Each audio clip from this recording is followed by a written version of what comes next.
We're starting to burn our dozer pile some.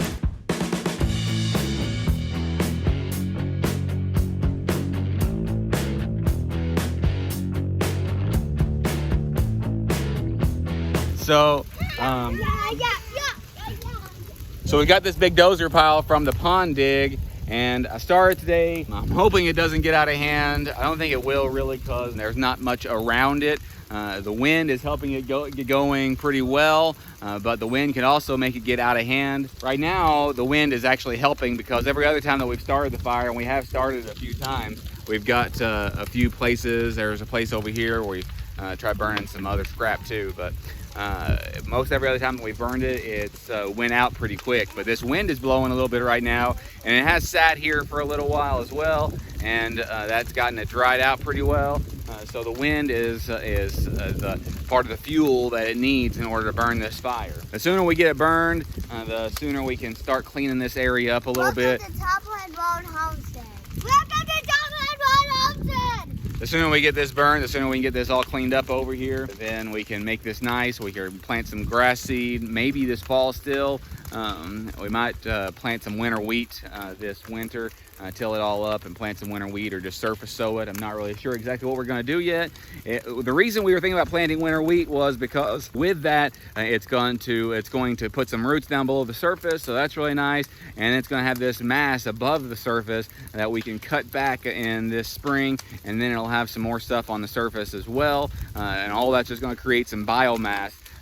Just cut it and just drop it right there, and then we can plant some grass seed over top of that. I want to give you a quick little image of this, that we've got this burning. Now, I started it right here, but the wind has helped it get over here, so this is good. Maybe I'll get it burning well, and get a lot of this stuff burned and out of the way. Maybe not get out of control, so we're going to watch it really closely. We had a little bit of cardboard and stuff from the bathroom remodel. Cardboard, incidentally, is also really great for putting on the ground as weed stop. I just didn't want to do that right now, because a lot of times the kids get underneath it and mess it up and make a mess of it. But anyway, I'm going to show you a little bit more later, but right now I'm going to go and see if I can find any more of that cardboard to get and put on here. I just opened up the side of this morning. I was kind of chilly. It was kind of cold out here, and I closed the other side of it because it's been running a little lower. It's been around 80 degrees or so. So I closed the north side of it. It's already closed. I had it partially closed last night, and I closed it the rest of the way this morning, and I closed the south side as well. I just stepped in there, and it is a huge temperature difference in there.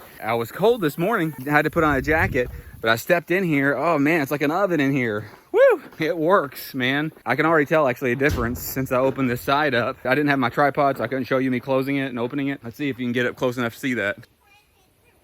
It was 113. I'm sure that's as high as it's been, 113.5. It's already dropped a degree since I opened this side, and it feels much, much better. It makes it feel a whole lot different in here with the side being closed. Here's it closed on the north side, and here's it open on the other side. It makes it feel a whole lot more closed in. Closed this because I was a little chilly, and I opened it up because, man, it's a huge temperature. It's 30 degrees difference. It's probably only 80 degrees outside. Time to get out, kids. Come on. It's just after 1. I thought I'd come over here and check this out while that fire was burning over there. I don't really like the kids being in there because they've messed with some things in there whenever I wasn't. I don't like them being in there without supervision. Whew, I wish you could feel the difference. You can't because you're on the other side of the screen, but it is a huge difference.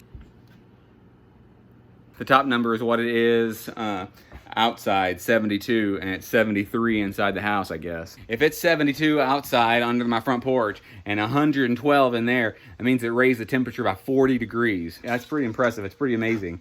So if it's, 20, 30 degrees, that means it can still be 60 or 70 degrees, and we can have, 10-month, 11-month growing season, which is the whole point of the high tunnel, is to extend the growing season. Right, Ben? Yes. Ben wants to go up to Nan Papa's, and I said he needs to pick up some of this trash that they scattered around the yard in order to do that. We let the kids play. Playing is really great. Letting them play with even the trash and stuff, that's fine, as long as it's not disgusting trash. But we need to clean up after ourselves, right, Ben?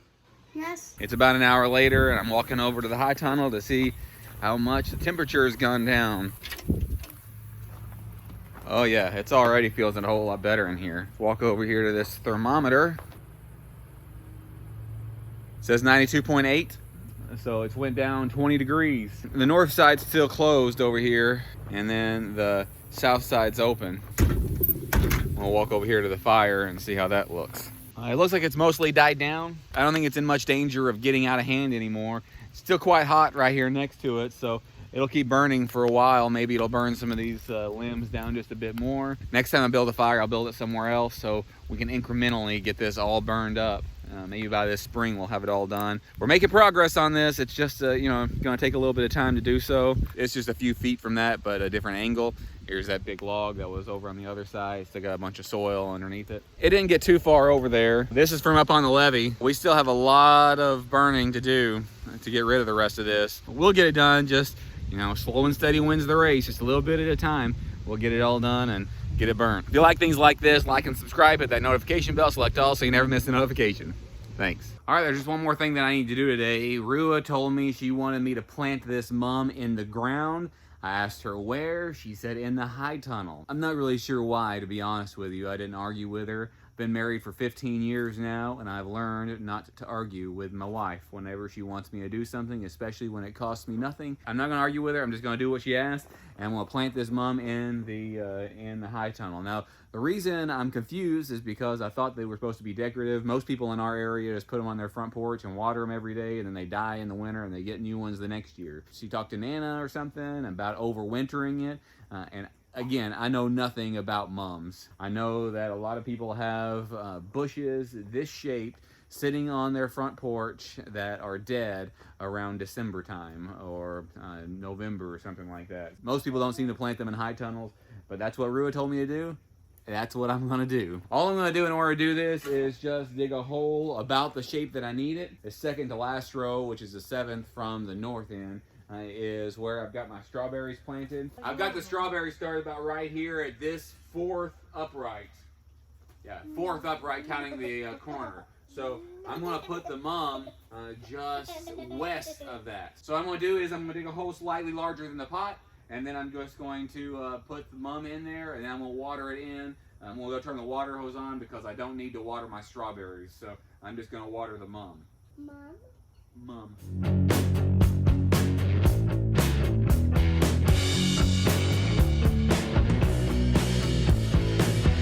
So I've got the hole to about the right size. You might not have been able to see because Abraham's standing right between you and the hole for some reason. I've got the hole to about the right size. I'm gonna take the rest of the soil out of here and then just put this in.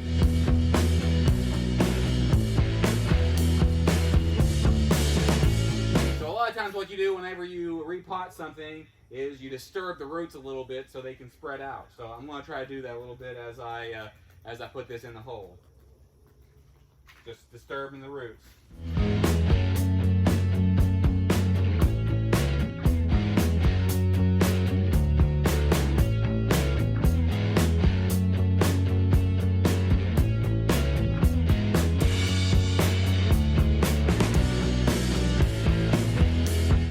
Do two things. It'll lengthen the life of this because it'll stay warmer in here all winter. It won't freeze, and then it'll be paid a little bit more attention to in here. I come in the high tunnel every single day, and whenever I come in the high tunnel, I'll watch it, and whenever it gets watered in, it'll get watered in pretty deeply as well.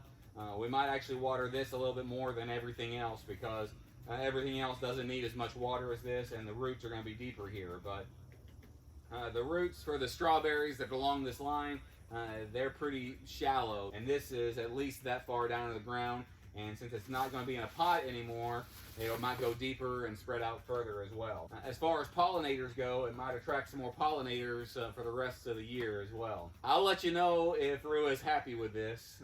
She'll be in here with me sometime and I'll be filming, and I'll let you know if she's happy with this, and we'll see if it lives longer in here. If it makes her happy, it makes me happy.